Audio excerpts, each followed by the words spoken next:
some of the greatest exponents of Indian classical music have been devout Muslims. Yes. Would you comment on this? This has been our history, and why it happened, it is difficult to make out. But because in music world, there have been some musicians, they became musicologists, they became great pandit, scholars. I mean, some musicians, they dealt with books only. They wrote, they read. And some musicians dealt with musical notes, not the books. And in that context, I think most, the people who practiced music, they were great musicians. Some of them were Muslims also. Because in our system, I mean, unlike the Western classical music, they read and write music. And but in our system, we carry forward this oral tradition.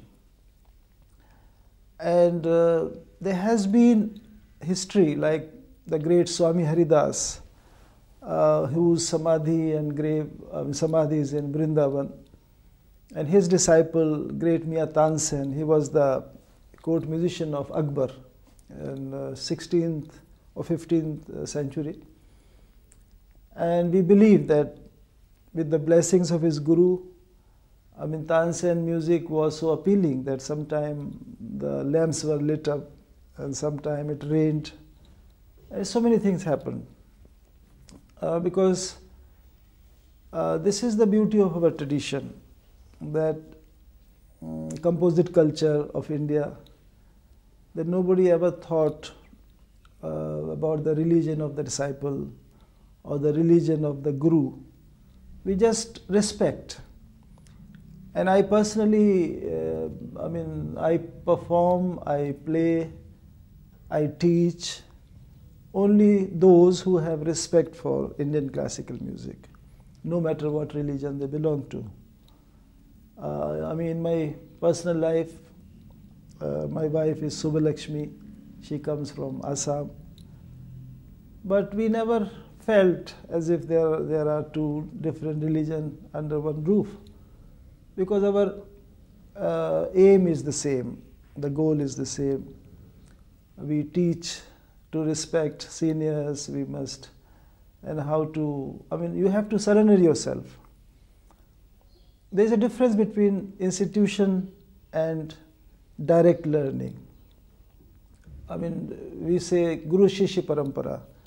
The students who serve their guru and surrender to the guru, they achieve eventually.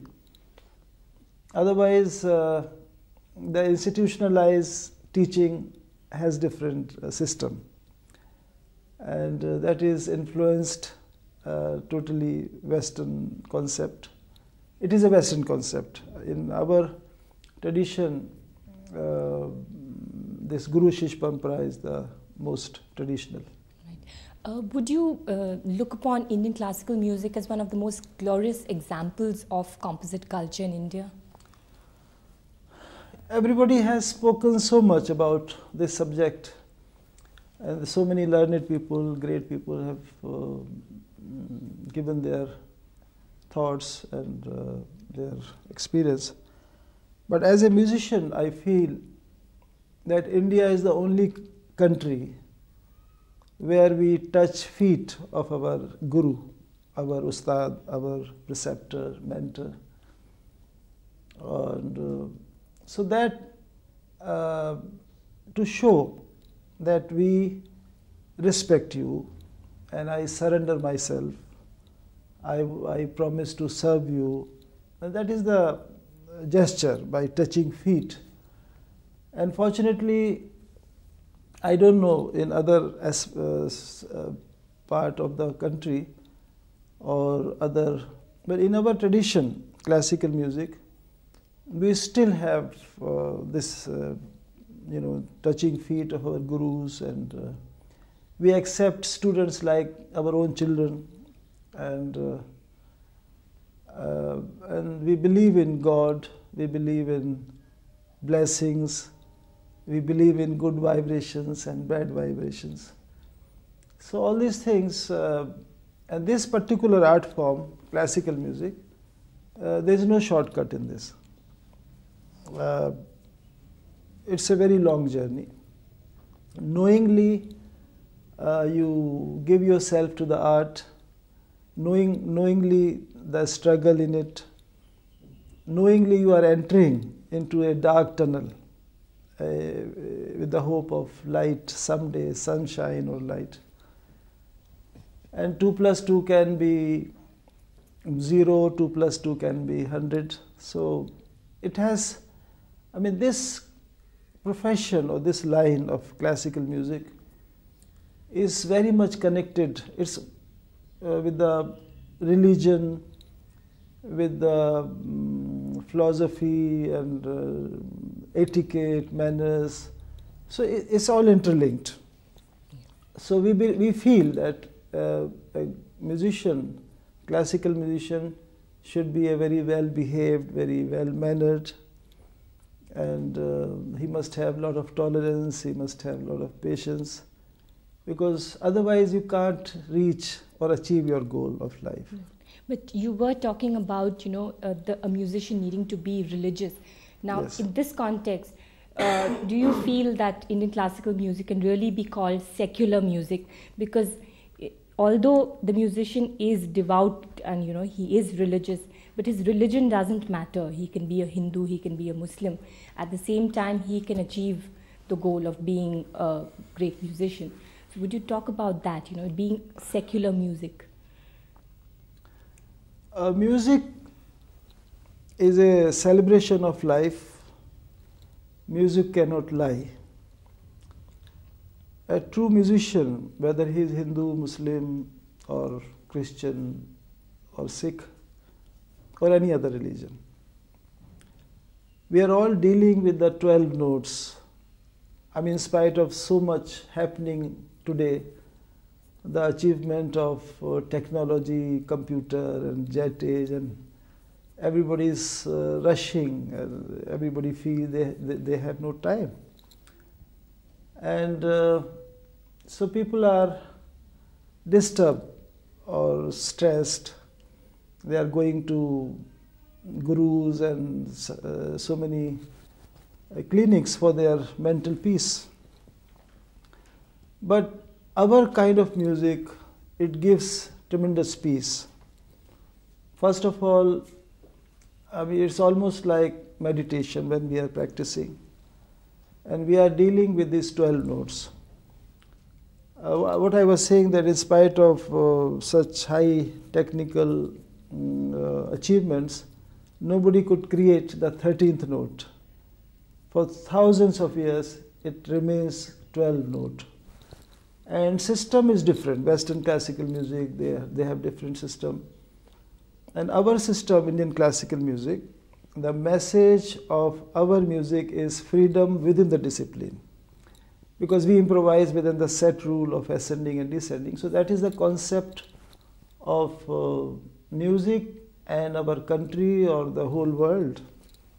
Because freedom without the discipline is, we all know, is not very healthy. And if we concentrate on these 12 notes, we become soft human being, we become better human being. And this kind of music, music has no religion. We impose hymns, we impose shabad, we impose ghazal, khayal, folk. When we put words on the musical notes, it becomes, you call it a Chinese music or Japanese music or folk music or film music. Like symphony. Symphony, there is no words, there is no text, there is no lyrics. My kind of music, my instrument sarod, I don't deal with language. So language give a different dimension. I mean, if it is a Hindi song or French song or English song. You feel it is an English song, and you feel you understand music, but you don't understand music. You understand the words. You feel you understand a film music, you don't understand music. You understand the words, the lyrics, the text. So anything which you want the appeal, you sing or you dance. The folk music, the folk dances. Even the call of prayer from the mosque, Allah,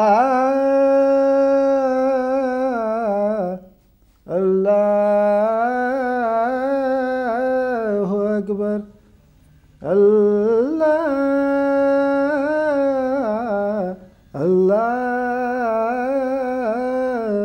Akbar. So this is Allahu Akbar is fine, but there are musical notes behind that. Or Raghupati Raghav Rajaram.